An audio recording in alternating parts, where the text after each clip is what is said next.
Edwards अकादमी के एक और वीडियो में आपका स्वागत है। मेरा नाम मैक्स है। मैं यहाँ एक सैप सलाहकार और प्रशिक्षक हूँ और आज मैं आपको प्रशिक्षण आवश्यकताओं के विश्लेषण के बारे में कुछ बताने के लिए उत्साहित हूँ।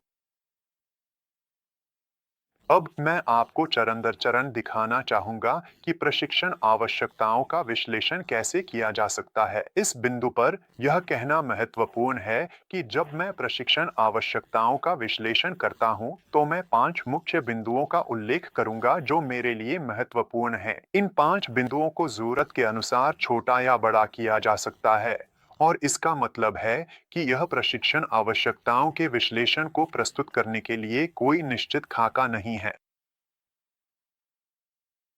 बहुत बढ़िया। प्रशिक्षण आवश्यकताओं का विश्लेषण चरण दर चरण। पहला बिंदु जो बेहद महत्वपूर्ण है वह है जब आप प्रशिक्षण आवश्यकताओं का विश्लेषण करते हैं तो उद्देश्यों को स्पष्ट करना।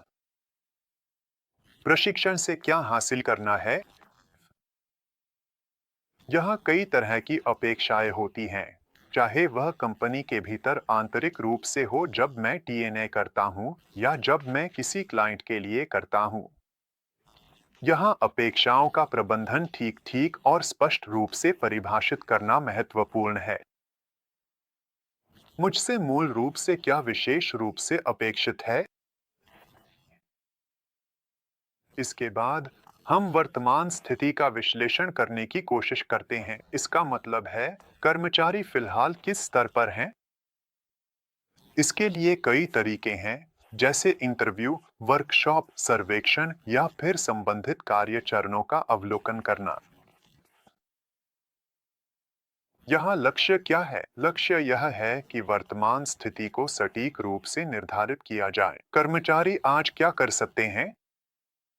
क्या हम पूरी तरह से शुरुआत कर रहे हैं या पहले से ही कुछ कौशल हैं जिन पर हम आगे बढ़ सकते हैं? जब हमने वर्तमान स्थिति का विश्लेषण कर लिया, तो तार्किक रूप से अगला कदम लक्षित स्थिति को परिभाषित करना होता है। इस बिंदु पर मैं हमेशा सलाह देता हूं कि क्लाइंट के साथ या आंतरिक रूप से प्रोजेक्ट प्रबंधन के साथ करीबी समन्वय किया जाए ताकि यह तय किया जा सके कि पूरी यात्रा किस दिशा में जानी चाहिए। बिल्कुल, कोई यह कह सकता है कि कर्मचारी को इतना दक्ष होना चाहिए जैसे वह यह काम हर दिन करता हो।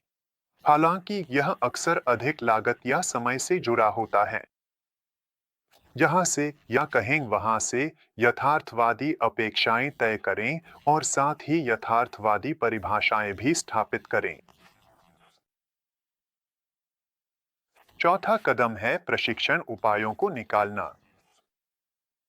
अब जब हमने वर्तमान और लक्षित स्थिति निर्धारित और परिभाषित कर ली है, तो यह महत्वपूर्ण है कि हम सटीक रूप से तय करें कि किस प्रशिक्षण उपाय का उपयोग किसके लिए करेंगे। उदाहरण के लिए, अगर हम अपने आईटी रोलआउट के दौरान मुख्य उपयोगकर्ताओं को प्रशिक्षित करना चाहते हैं, तो संभावित सवालों के कारण कक्षा प्रशिक्षण देना उचित रहेगा। यहाँ एक तरफ आप एक दूसरे को व्यक्तिगत रूप से जान पाते हैं।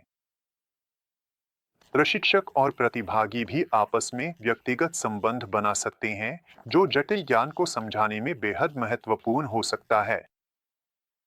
एक और प्रशिक्षण उपाय वेब आधारित प्रशिक्षण या पूरी तरह से ऑनलाइन इवेंट्स हो सकते हैं। ऐसा कुछ कैसा दिखता है? उदाहरण के लिए, अगर हमारे पास 50 से अधिक प्रतिभागियों का प्रशिक्षण समूह है, तो हमेशा ऑनलाइन प्रशिक्षण सत्र आयोजित करना उचित रहता है। यह तब हो सकता है जब बात बुनियादी जानकारी या साधारण मानक प्रक्रियाओं की हो। प्रशिक्षण उपायों को निर्धारित और परिभाषित करने के बाद, यहाँ पांचवें बिंदु में सफलता को मापना महत्वपूर्ण है। इसके लिए कई तरीके हैं। यह प्रत्येक प्रशिक्षण सत्र के अंत में एक साधारण सर्वेक्षण या अभ्यास करवाकर किया जा सकता है। यहाँ यह निर्धारित किया जा सकता है कि हमने जो उपाय चुने थे, वे सही थे या नहीं और क्या उनमें बदलाव की आवश्यकता है। ये बहुत ही सरल और सीधी बातें हैं। 5 बिंदु की कैसे एक डीएनए ट्रेनिंग नीड्स असेसमेंट किया जाए। कृपया इस विषय को कम मत आंकिए। वास्तविकता में यह अक्सर जितना महत्वपूर्ण है, उससे कहीं अधिक, बहुत अधिक जटिल होता है। अब हम देखेंगे कि टीएनए का उपयोग करने या न करने पर क्या होता है।